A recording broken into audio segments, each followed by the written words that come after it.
শুভ সকাল বন্ধুরা। আজকে 22 ডিসেম্বর 2025 সোমবার। এই দেখো সকাল সকাল ঘুম থেকে উঠে আমি চলে এসেছি আমাদের কমলপুরের মানিক ভান্ডার মোটর স্ট্যান্ডে। এখান থেকে আমি আগরতলার জন্য বাস ধরলাম। আমাদের মানিক ভান্ডার মোটর স্ট্যান্ড থেকে আগরতলা রাধানগর মোটর স্ট্যান্ডের দূরত্ব মোটামুটি 90 কিলোমিটার এবং 3 ঘন্টার মধ্যে পৌঁছে যাওয়া যায় কমলপুর থেকে আগরতলা।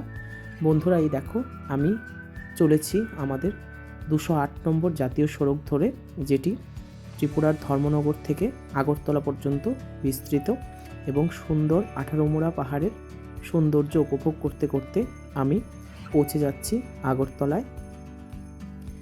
বন্ধুরা, তোমরা দেখতেই পাচ্ছ আমাদের ত্রিপুরার যে কোনো জাতীয় সড়ক ধরে গেলেই তোমরা দারুণ সব প্রাকৃতিক সৌন্দর্য উপভোগ করতে পারবে এবং বিশেষ করে ত্রিপুরার উত্তর ঊনকোটি এবং ধলাই জেলায় যেহেতু পাহাড় রয়েছে অনেক, সেজন্য সেখানকার প্রাকৃতিক সৌন্দর্য আরও অনেক সুন্দর। বন্ধুরা, আজকে আমি আগরতলা ফিরে যাচ্ছি, যেহেতু আমার অফিস রয়েছে। আগরতলা ফিরিয়ে আমাকে আবার অফিসে যেতে হবে।